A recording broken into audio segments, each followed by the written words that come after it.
This podcast contains potentially adult language, adult themes, definitely drinking, and possibly sexual context. Listener discretion is advised.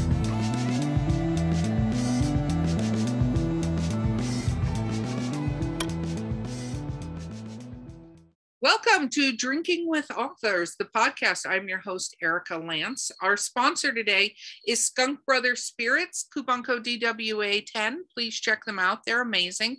And my co-host today, wearing a very fitting shirt for the Literary Briefs episode, is Danielle Orsino. Woo! Don't forget to like and subscribe, because if you're watching or listening, why not let us know what you think? So hit that like and subscribe button and leave us a little feedback, because we love that. Thank you very much. Our amazing guest today is Chris Burns. Woo! Hi, everyone. Yeah, we cheer as if we have a studio audience, which I would like to eventually, but that could be dangerous as well. So we'll see how we're living in our sitcom head. Maybe every other time, yeah. I would like to be able to hit a button that's like a laugh button. We need a soundboard. Yes. Oh yes. Okay. Awesome. I'm sure there's an app that you could just download that's like laugh track, yes, emotion track, cry track, like the standard 5 sounds. It's true, but my producers would probably be like, what is that? What in the hell is that? And where did we get in trouble for that. Yeah. Okay. Okay. Let's talk about what we're drinking today.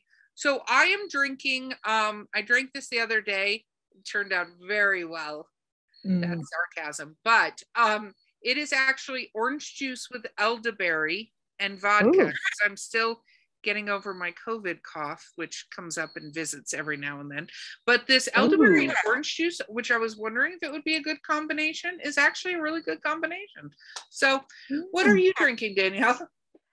I'm still recovering a little bit, so I'm still sticking with my chai latte, but I'm doing it in my Maleficent cup this time. So I've switched from the witch from Snow White to Maleficent, my favorite. So I do enjoy that. I've decided this vodka is helping with my cough.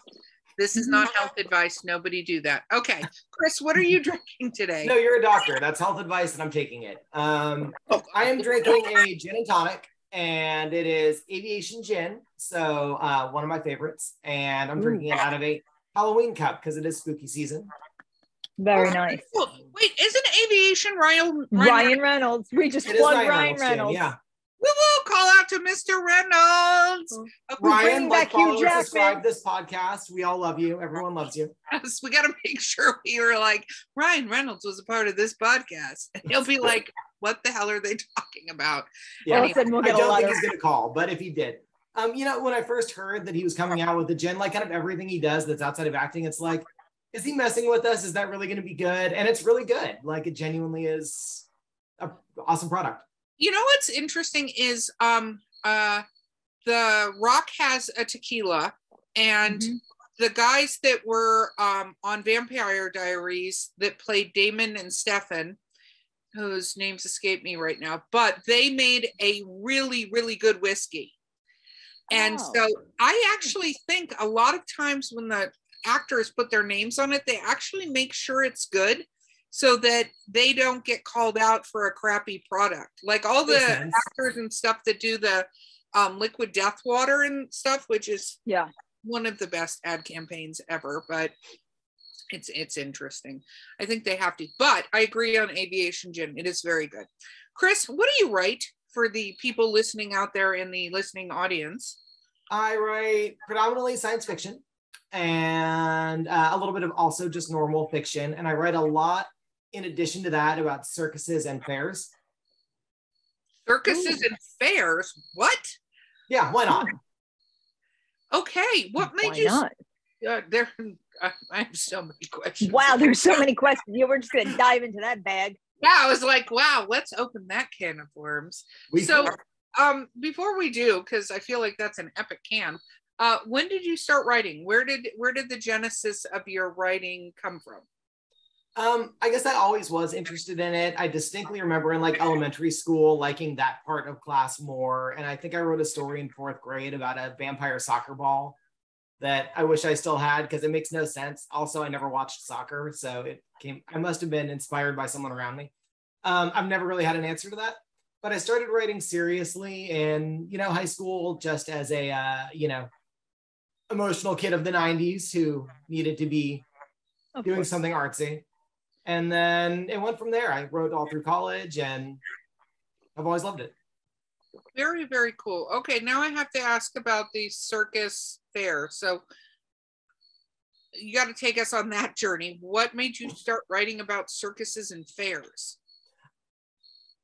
I just think it's a fertile ground for fiction to take place in. Like, these are kind of mobile places and they have different settings and strange characters, and you can do a lot with it. And I've always felt like I enjoy going to the state fair every year, and I've always been into fairs and circuses and movies that take place in those environments and things like that. So it's just a thing that I like, that I think you can write good stories in. And there's like a lot of interesting people to work with in that.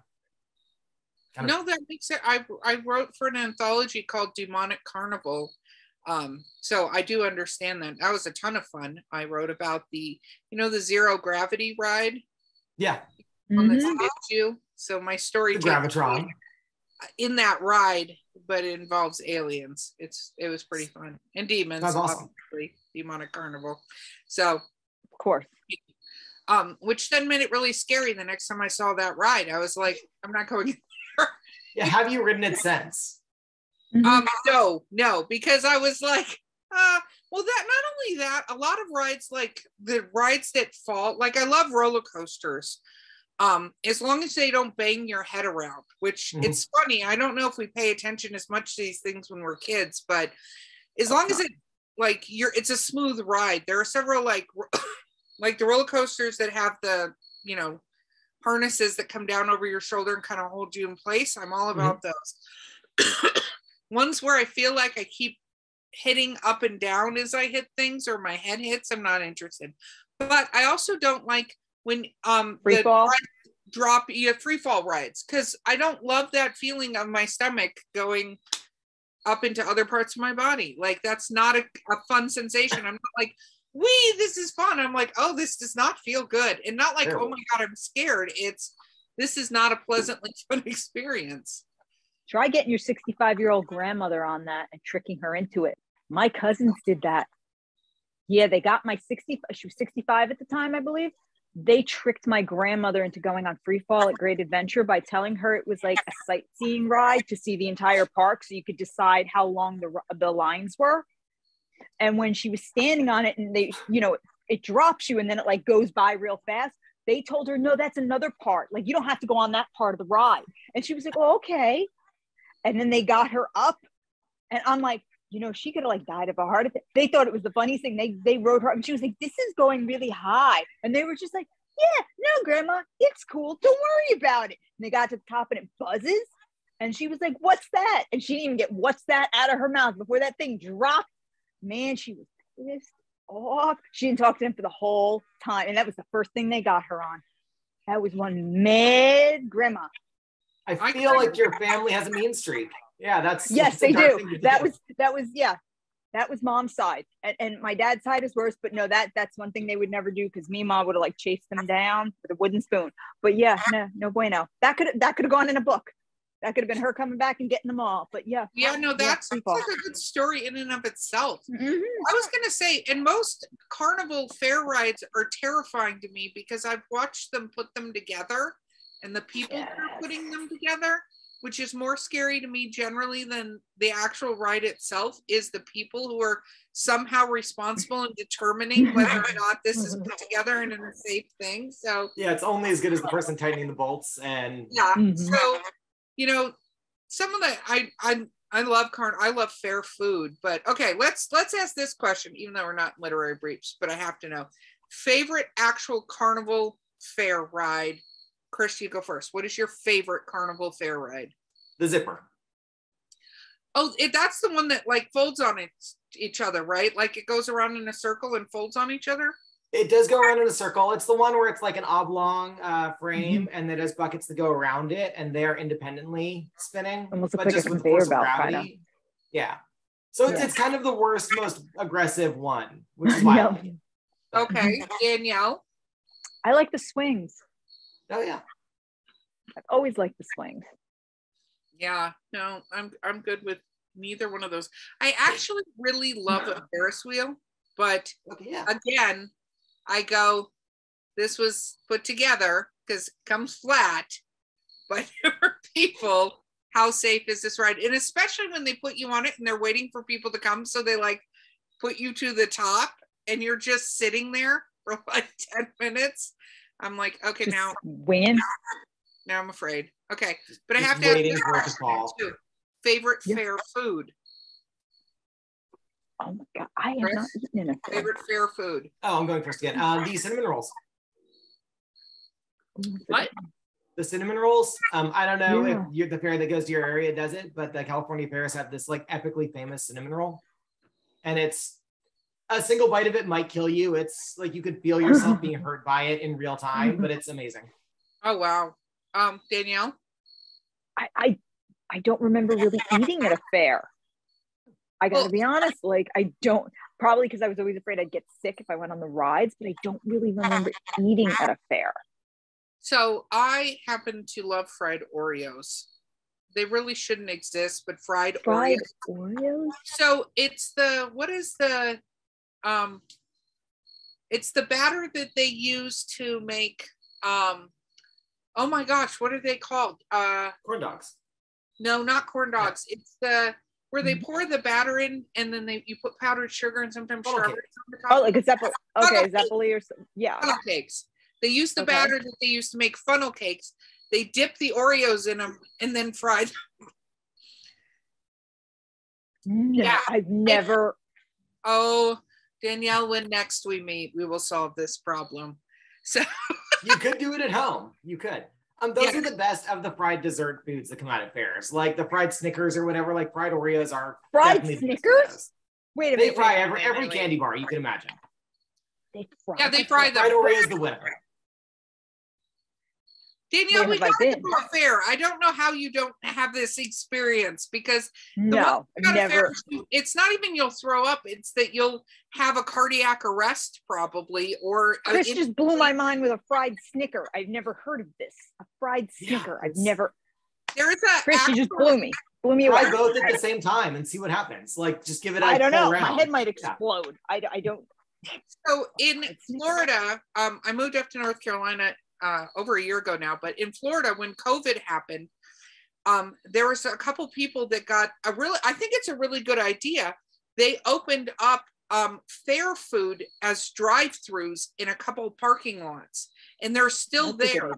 So like you could drive in and get the various fair foods, turkey legs, corn dogs, funnel cakes, like they have it set. I mean, it's probably like one of the worst things in the world to go gather foods from, but I thought that is a brilliant idea because fairs and all that shut down, but at least you could make money off of the food booths. Yeah. I wouldn't want that near my house, but it sounds amazing. Yeah. Well, you live in California. I used to live in California. You have In-N-Out Burger. I am so glad there isn't an In-N-Out Burger in a way near me because that would be the end of me. I loved it when I lived out there all the time. Double animal style, strawberry shake, fries, done. That would be my every single day, and I would weigh 5,000 pounds because. Okay, back to writing. So you, when we kind of chatted, do you have anything published?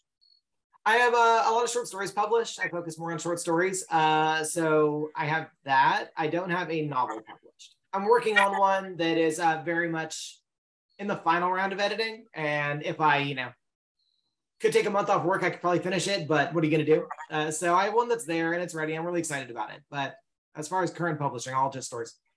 That's, hey, don't say it like that. That's amazing. And, getting published, being published is being published. And some people are really fantastic at short stories and some people are not. So what was the first piece that you had published? Oh, I guess the first piece I had published was, a long time ago now, and on a website that no longer exists. And it was just a really terrible piece of poetry, I'm sure. And I don't even know if I have a copy of it around because it was so long ago that like computers have updated. My first thing that was published that was really kind of, relevant and kind of current that I liked. Let me see. Oh my God, I should be able to answer that offhand. Oh, it was, okay, so I'm not trying to talk about this all day because I really do prefer the science fiction part of writing, but it was a story that is circus themed. And okay. Yeah, Love it'll that. happen. What is So it it about? was about what's that? What was it about? It was about a girl who grows up in a traveling, like a standard state fair doing the circuit. And she is really, really not into it and wants to rebel against her family and wants to leave. So we have that kind of reputation and concept of kids who want to run away with the circus. And she wanted to run away to be normal. And so everything she's experiencing is like, she sees real life on TV and she knows like all these restaurants that look really fancy that she's never eaten at because she eats fair food all the time. And she really wants to like go to college and have a super boring job because her jobs are all running around the fair doing things like working for Barker's and stuff. And so it's kind of a flip on that story, Running Away with the Circus. Very That's cool. cute. And what is the novel about? What's that? The novel. What is the novel you're writing about? Very different in theme. So the novel is science fiction. It's near future dystopia, and it's about the basic concept is TSA and airport security is just so much worse. And I feel like fertile ground because no one likes that part of airports. So a guy is traveling for work and he gets put on the no-fly list when he's in an airport. And airports have evolved into these like huge security states, and they're basically fully functional cities that are locked down and have their own police and their own private security. And so if he gets seen in the airport, he'll be arrested and he has to go into hiding. And he lives in the airport for years and works with organized crime and kind of does whatever he can to survive. Wow, that sounds fun. That's cool. Did you have a horrible TSA experience? Actually, I genuinely like airports. It's funny that I wrote something that's very caustic to them because I have no problem with airports. I mean, everybody's had bad TSA experiences for sure. It's not like anyone likes standing in security lines. But I worked at the airport for a couple of years. I interned at the airport for a couple of years. So I saw a lot of the things up close and the way TSA would operate and the kind of weird world of being in that environment every day. And I genuinely do enjoy airports, but I think there's just so much weird otherworldliness to them. So I agree. Some of them, Denver Airport, seem otherworldly. Oh, that's the weirdest one. It is weird. It really is. Is it? Yeah, no, Denver Airport, I don't know. There's just something very almost like Area 51 about it. I don't know how to explain it. I know there's underground tunnels and things like that are a part of it. It's got a weird statue. It's just like when you go there, it's just weird. It's you feel weird. You know, a lot of conspiracy theories about the Denver airport. Yeah. Real? Oh, I got to check that out. Oh, Yeah. look at that. Yeah, Google it, you'll be terrified. Cool. I gotta check Having done like writing a book about airports, I learned a lot about airports that I didn't need to know just doing research for them. I'm a researcher already, so that was just like the Denver airport comes up a lot in those circles of just being the weirdest place. I've never been there, but yeah, no, I've been there. You feel weird when you're there. You do. It's definitely one of those places that you're like, this is just odd. Kind of like when you go into a haunted house, but not the same exact feeling, just that kind of feeling. If that, I don't know if that vodka makes sense, but it made sense in my head when I said it out loud. We're going to go with it, and we're going to take a break, and we will be right back with Drinking with Authors. Sample locally sourced, quality distilled spirits in the beautiful Columbia River Gorge. At Skunk Brothers Distillery, we're family owned, brewing small batch grain to bottle spirits, just like our grandfather did back in the Prohibition era. From handcrafted bourbons and moonshine to flavored blends and cordials infused with local fruit. Join us for a tasting tour and buy Skunk Brothers spirits straight from the source. It's all in the family at Skunk Brothers Spirits, located in Stevenson, Washington. Okay, we're back. So what made you decide that you wanted to be a published author? A lot of people sometimes write for themselves or whatever because it's therapeutic or cathartic and stuff like that. But what made you go, you know what? I want to share this with the world. I think early on my like high school version of writing was more about like therapy and catharsis and those things, kind of expressing emotions and understanding them. But ultimately, I would rather, like one day I'll be dead and I want a book out there. I want some version of myself to go on and I think I write good stories, and why wouldn't I want people to read them? And why wouldn't I want them to be in the world?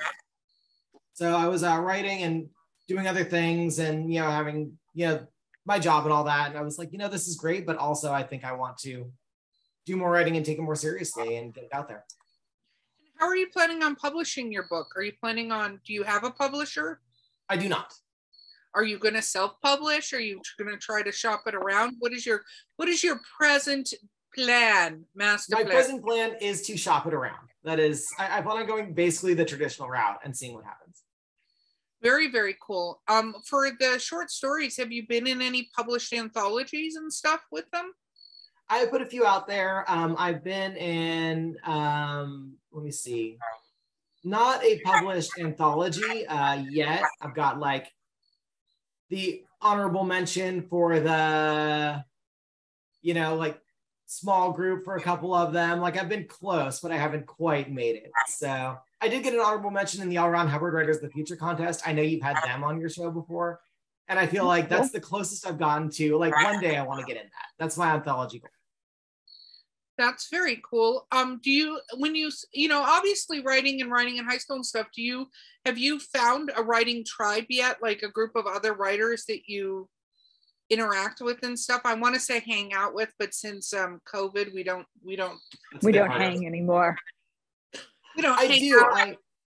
We don't hang out in anything like the traditional sense. I do have a couple. I also went to grad school for writing, so I developed kind of community around that and have a few kind of close connections there. I have one kind of real close primary like writing partner that we send each other everything and go back and forth a lot. And then 2 or 3 other people that are, close friends who are writers that I can say, read this and tell me what you think. So I have different points of view, more than like a writing circle. But I do think that's really important to writing and like having people around that you can rely on to read things and give you feedback, because I couldn't do it without that. No, totally, I agree. What was it like in grad school for writing? Because I know some people who've gone to school for English or writing, and sometimes it doesn't go favorably for them. They get exhausted with what they have to write and stuff like that. What was that? They want to write. Yeah, exactly. Like you have to write all the time. So you're like, I don't want to write anymore. Yeah.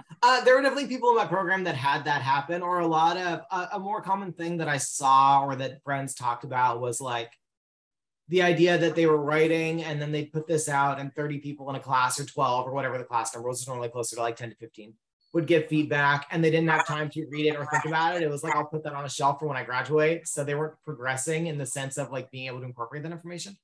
I loved it. I am better at school than other things. If I could just be in school professionally my whole life, I would. So it wasn't an issue for me to be able to churn out the work and keep up on it. And I never felt like it was stressful or hardship in that way. Not that at certain times of year I wouldn't get, kind of exhausted or have a lot to deal with, but honestly, that wasn't my issue. I was fine with the output. I, if anything, wish there would have been more like novel writing classes that would have had longer scopes. No, that makes sense. Have you done any outside educational classes? We don't talk about this nearly enough on this show, but actually like, continued education, polishing up skills. Have you done a lot of, have you looked into that, being a researcher too? Have you looked into the various classes and things like that you can do out there? I've come across it. I've seen a few that I've thought about. I've never done a formal one. I've, listened to a podcast or two, and I've done like NaNoWriMo events and things like that are more casual. But I've never gone through the, like, an Atlas Obscura, here's how to write course, or, I think the most I've ever done was listen to a masterclass. Well, that makes sense. What about, we're about to hit Nano, even though this episode will come out after Nano, but we're about to hit Nano. Do you do Nano? Have you, you've got one book that you're almost done with, but have you participated in NaNoWriMo before? No, my NaNoWriMo is like, no, I'm not doing that. I couldn't produce a book in a month. If I did, I would do nothing else, and I still wouldn't finish, and I feel really terrible about it.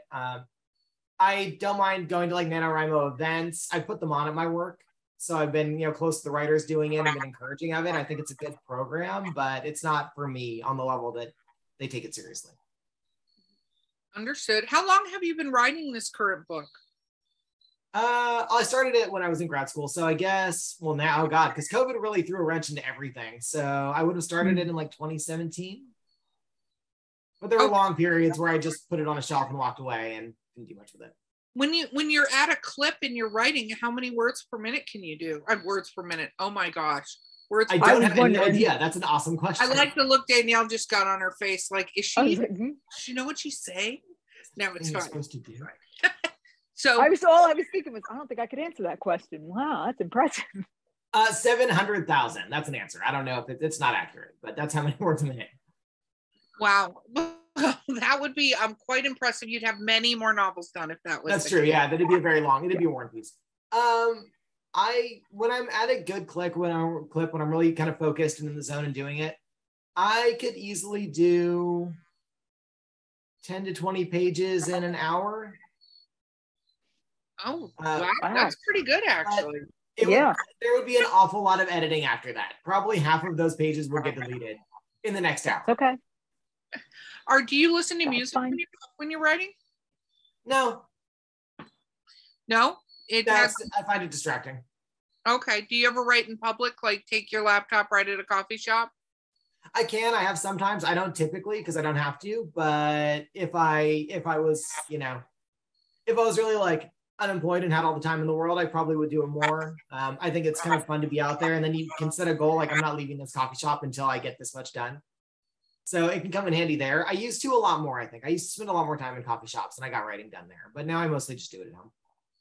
Well, now I understand that COVID changed that for a lot of people, whether it was bars, coffee shops, parks, whatever public location you used to go to that became weirdly changed.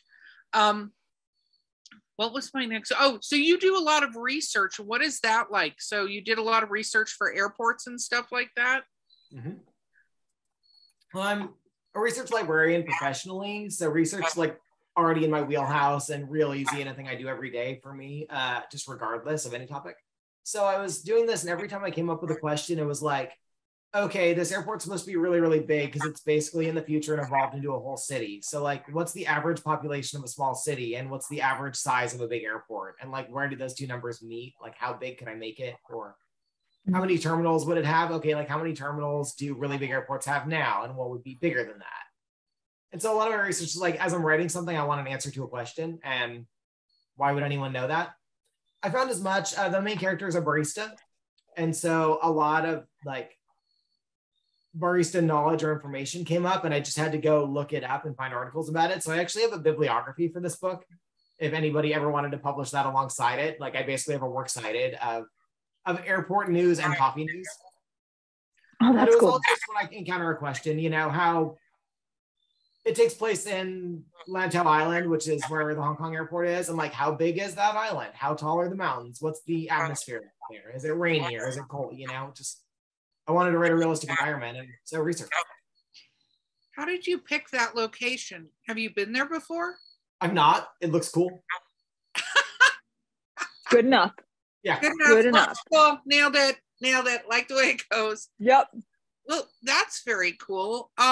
So is this book going to be a standalone, or is it a series? Like, what is your intention after this one is done in your shopping? Because if you go traditional, I mean, I hope, knock on wood, that you get picked up right away. But sometimes that's a little bit of a journey. Mm-hmm. It is not a sprint. It is a marathon to do traditional publishing. Sometimes. What are you going to be working on after that? Well, because I hate myself and I guess don't want to succeed, I didn't think of writing it as a series to begin with the way I should have, because that's much more easy to publish in some environments. Series are kind of the way to go. I was thinking of it as a single standalone book, and then I would hopefully move on to the next book. If a publisher said spin-offs of those characters, I'd say, yes, absolutely, let's do that. I love the characters in it, so I'd have no problem with it. But in my mind, like, I want to get it finished as a single thing and put it out there and then be done with it and move on to the next project. And maybe it'll get picked up by HBO or Apple TV or Netflix, and I would be fine with that. Very cool. So do you have in mind the next project you want to work on? I don't. Oh, well, yeah. My friend, multi-book or series based. You gotta gear up for that, because you know it is, and some publishers are fine with the one book. You don't have to do series. I think when you talk about series or multi-book, it's more feeding your audience, because if you do one and done and it's just one book out there, not saying it's bad or anything, but if there's nothing on the tail end of it, your audience you have captured for just that one book, right, and not for others. And I think that's why a lot of authors think with what is the next thing. Have you ever thought about publishing your short stories combined as it like making your own anthology? Yeah, I have, and this series, so I just started it, not just like a year ago, started a couple of short stories, and I realized they all had a similar theme, and I started thinking about putting them out as a book of short stories at some point when I have enough of them. So I do have that in mind, and that might be my next project once I can get this one out of my mind. Like, this just consumes all of my writing energy, so I can't think that far ahead. But I do have 4, I think, short stories that are all very sci-fi, very about like modern technology, but twisted almost in a dark mirror way. And I have notes for another 5 or 6 after that when I sit down, I'll write freely and happily. And then that would be a collection, would be a goal for that. That sounds like a plan. Those are always fun. So have you gotten actual reviews from people that aren't friends or companions of your work? Short of like professors when I was in grad school, now. Well, I think that'll be interesting for you too once you let the babies out into the world to see what that's like for that. So what is your writing environment like? Do you have an office in your place that is closed off and you just do that? How do you get yourself into the writing mood? So there is a room in my house that is the everything else. Like, it's an office and a spare bedroom and storage and basically anything that needs to happen. I normally, whenever I'm working from home or whenever I kind of am writing, I do it in there. And so there's a desk and I can go in there and shut the door and get as much as I want done. And it is where I do that process if I am at home. Otherwise, if it's like late at night and I stay up really late at night, I will just be sitting on the couch and I might start writing from there just as easy, depending upon how much energy I have or how much time I have. So that is my process. Calling it an office is that one corner of it's an office, I think. I have a corner of a room to use an office. No, great. Your writing nook. Yeah, that's what I was going to say. You can have a writing nook. You can have a little writing desk. Sometimes it's better, especially if you work from home and stuff like that, having a separate space to do certain writing activities versus having it all be in the same location. You know, that can be, because then you're just, instead of like I'm creating over here, working over here, you're just working all the time. The space. What about authors? There was a second part to that question that I don't think I got. I think I missed that. Wasn't there a second part to that question? Mm-hmm. The vodka's taken over. It's gone by now. Yeah, I was going to say. Cheers. Another sip of my vodka and I'll answer that question. The elderberry and the orange juice washed it right away. Yeah, no, gone. Elderberry, took it away. Yep, no scurvy. Yeah. Who inspired you as an author? Who are authors that you love to read? I mean, my original, like the kind of story of my writing and my understanding reading or like professional novels. And this is I understand how stereotypical this is to say, especially for me, is Robert Heinlein. That was my like entrance into science fiction. I read all of his novels when I was young. After that, more further on, Ray Bradbury was really, really critical to my understanding that their writing can be different or can be fun or can accomplish different things. A lot of other ones are just favorite books. In modern kind of like current writers that I find very inspiring, Brian Francis Slattery or Aaron Morgenstern, who wrote The Night Circus. I was really inspired by The Night Circus to just like know that I could have a vision and go with it. And maybe if it had an extra long word count, that could be fine, even though probably I should edit more. So yeah, I think those are all ones that I found really inspirational. Have you gone to like book fairs or conventions and met maybe not as well-known authors in your genre? I have a couple of times, and I am actually, my work is participating in a comic book fair that's coming up.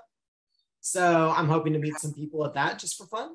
We'll see. But when it's in town and when there's an opportunity, I don't go to like the kind of writing conventions that are big deals and make a whole point of it, because I'd lose a vacation if I did that.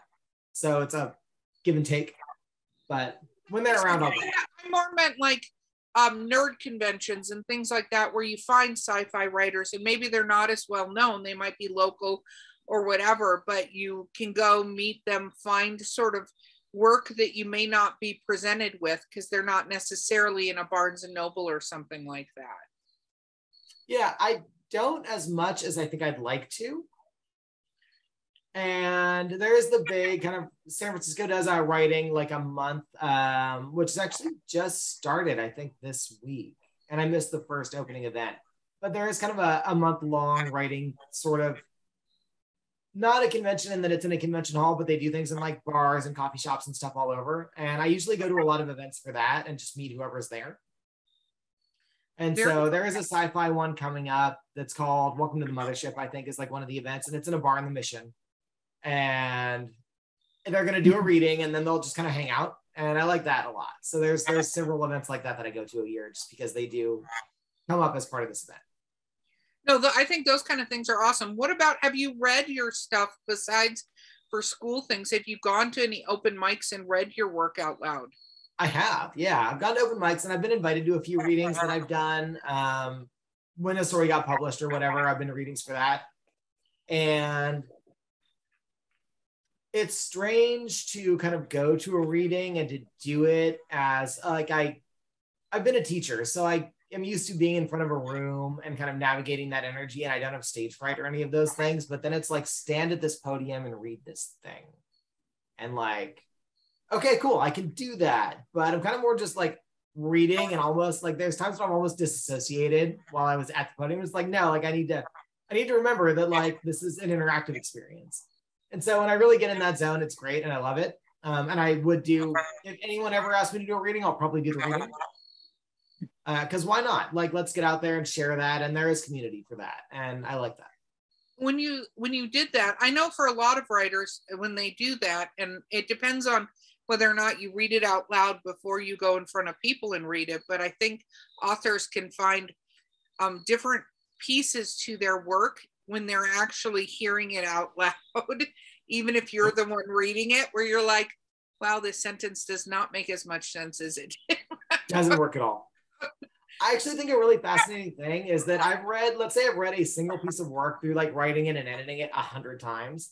And then if you read it out loud, even alone, like you will catch so many mistakes that you didn't notice, or like so many things that you want to rephrase. I think reading out loud is actually really kind of useful as an editing tool. But yeah, a thing that I think is really fun and weird is that if you're reading in front of a room, I'll just edit in real time and start changing things. I've done that too. Yeah. Like the last thing you should do in that formula is like, no, like you got this product and you decided it's perfect and you just need to read it to this audience. And like now, like those sentences are going to be different. If somebody was reading a transcript. So yeah, I think that's kind of an awesome, weird that it's always evolving and it's always improving. And if you read it out loud, you do notice those things, right? Yeah, you do feel I've done that same thing. No, I've had to do that same thing. Okay, Danielle, I've realized I haven't let you ask a question. Well, you were just so engaging. I just decided to let you go with it. You and my vodka were very engaging. I agree. Chris, I do have a question. Since you write in sci-fi, are there any sci-fi movies that you thought were very influential? Oh, that's a great question. I mean, the sci-fi of my like early life movies that got me into something like Aliens and Predator, like that's not the genre I write in. They're awesome and I love them. But more recent ones, there's a movie that I really like, and it was not huge and it did not do like giant numbers. It was, straight to Netflix, I think. It was produced by Netflix or one of those. I shouldn't have said that out loud without knowing for sure which one. But it was called Hotel Artemis. Oh, yes. Okay, yes, both of you. Awesome, love it. That is a brilliant movie. Like the filming and the colors and the designs are all so good. David Bautista, yeah. Yeah, David Bautista's amazing in it. Like all these great actors. I mean, everybody in it's a person you recognize. And it's like, why did you pick this movie? But it's because it's like a really engaging movie. And I think the way it dealt with the idea that like this is so close to now, but just a turn for the worse, and that you could imagine this world, and that it is wildly different that they have these in the movie for the audience. They have these like hospitals that are private and just for criminals. And so they can go and get patched up without having to worry about getting arrested or whatever. And like, that's a fascinating idea. And the way they wrote it and the way they wrote the characters in that environment and the way they interacted with each other, it was so good. Like that's a movie I could watch again and again. And I felt like that subtle kind of, everything here is recognizable, but everything here is nothing that you've seen, was really fun and good and intelligent. And I loved that. Are there any, very cool. When it comes to sci-fi, there is extreme, heavily science driven that the nerds will go, that's not how quantum phasers would work, for instance. And then there's the lighter side of sci-fi. Where do you feel most of your stuff falls into?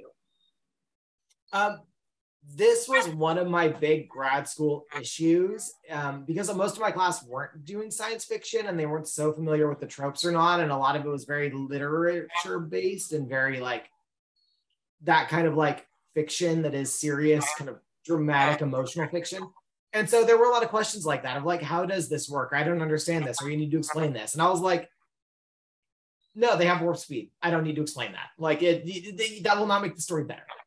So I always think, will explaining this or like understanding it or really going into detail about it make the story better? Or will it just be distracting for a reader who doesn't care about that? I generally fall somewhere in the middle of those. Because I'm a researcher, I do like to know what I'm doing and I do like to understand it. But a lot of science fiction, like they just have lasers. I don't need 7 PhDs in optics to figure that out. I don't want that. Like I want them to have a laser. So it depends upon what story I'm writing and what the characters are. I think like the stories I was describing earlier that are very much part of our technology gone wrong, you need a little bit more basis in that. And you need to understand, like, if you're writing about an app, you need to know how that app would work. But I would presume that everybody uses apps and we all know how they work more or less. And I'm not interested in the back end of that. So usually I'm willing to let things be realistic enough and let the audience work it out. And it's fine. I don't need hard science fiction in the sense of everything being described in that like Kim Stanley Robinson way of like, this could happen. I think if it's realistic enough, it's fine. And the details that get messed up, like, or that aren't real, or that maybe we haven't figured that out yet, they could happen. I like it. I like it. Okay, Danielle, I'm going to give you the final question. No pressure. Make it good. Wow. I'm going to go. I'm going to go back to that. Okay, so we have your movies that you feel are somewhat influential now, but were you a fan of the old Star Trek and Star Wars? Are you a Trekkie? Are you Star Wars? Which one do you feel has maybe influenced you or influenced the sci-fi community most? Okay, so love them all. Love the original of all of the Star Wars is. Big fan. Really, I didn't get into the original Star Trek as much. Star Trek The Next Generation was really important. I love that. I have no problem admitting I'm a nerd there. I have watched many of the other Star Treks. But The Next Generation really was influential to me. And I like a lot of the kind of the characters and the concepts that are played with there. Even the way that like now we sort of have solar punk as a subgenre. Like a lot of that was there in The Next Generation in a way that the world could have never had terms or subgenres like that at the time. So as far as influencing me, the Star Warses are much more about action and scenes and like the wars, and Star Treks are much more about the people. And I think that's more influential to me and more where I would write. A lot of my writing is about the people in the scene and not the scene, or not so much like the violence or the war, the Civil War, or whatever's going on, as much as how the people are surviving in that life. So the Star Treks would be more influential. But I love all of those things. Have you caught The Orville from Seth MacFarlane? Oh, I love it. I am shamed to admit that I have not. I think when it came out, I was either like, I didn't have TV or I was really busy or something. I don't know how I missed the boat the first 6 months of that. And so I never went back and picked it up. But everybody says that I need to, and one of these days someone's going to make me and it'll be better. I have not done it yet. The new season just started, I think, again. The latest, there's a break because they had 2 seasons. And yes, New Horizons. Again by Hulu, I think. Hulu picked it up. Yep. Yes. Picked it up. It is so amazing. Well done because it has all of the cheesiness of Trek, because I don't care which Trek you're watching, there's cheesiness on. It is, yeah, it has to be. But the storytelling is amazing. It's the storytelling, but I think that's what Seth MacFarlane, even though he does a lot of humorous stuff, really understands the story and putting a backstory to characters and finding ways for you to love and sometimes hate them at the same exact time. Yes, it's very well done. I agree. I've heard yep, you got to pick it up. Those Chris. comments from so many people. Yeah, like I've heard a lot about the new season and how it's great. So you both agree as well. Very cool. Okay. Shameless self-promotion time, Chris. Where do people follow your writing and stuff? Where do they find? Okay, so wherever they want. I'm out there. Unfortunately, my name is Chris Burns, so it's not a name that's going to be on the top of Google. There's a lot of other.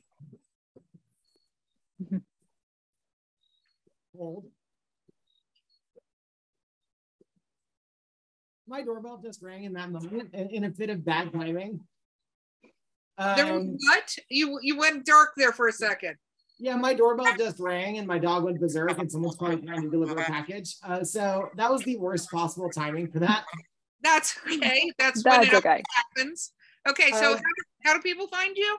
Okay, so the answer to the question, and hopefully they won't ring it again, is, let me quiet my dog down a little bit, is I have a webpage. It's chris-s-burns.com because there was already every version of Chris Burns taken. So chris-s-burns.com. I also am on Twitter at Chris_S_Burns and the same for Instagram. So those are all easy ways to find me. And all of the stories that I've had published are up on or most of them, there's a few I didn't for various reasons, are on my website. And if there's a link, I put that link there. So that's an easy way to read anything I've written. And I do my best to make sure it's accessible because I want people to read this stuff. Very cool. Do you have a newsletter that people can sign up for? I do not. Okay, you need to get a newsletter by the time this podcast airs because that's how people follow you and then buy your book when it's released. In that case, then yes, I have a newsletter, TBD. Yes, please have a newsletter. There you go. People can sign up for it. It has been, and what is the working title of the novel that you're working on? The working title is Temporary Citizens, which is the name the airport gives to everybody who's taking a flight because it's its own country and it has its own, it's got incorporated as a country and has its own like immigration process. And so everybody that comes through it is legally a citizen as long as they're on a plane. Very cool. I like it. Well, Chris, it's been really fun to have you on the show today. It's been great to be here. Thank you for having me. Yeah, absolutely. Okay, guys, this has been Drinking with Authors. I have been your host, Erica Lance. Our sponsor has been Skunk Brothers Spirits, coupon code DWA10 to check them out. And my amazing co-host has been Danielle Orsino. Please like and subscribe and leave us a feedback. Don't be shy. Just give us your feedback. Awesome. And our guest has been Chris Burns, and we'll see you guys next time. Yay.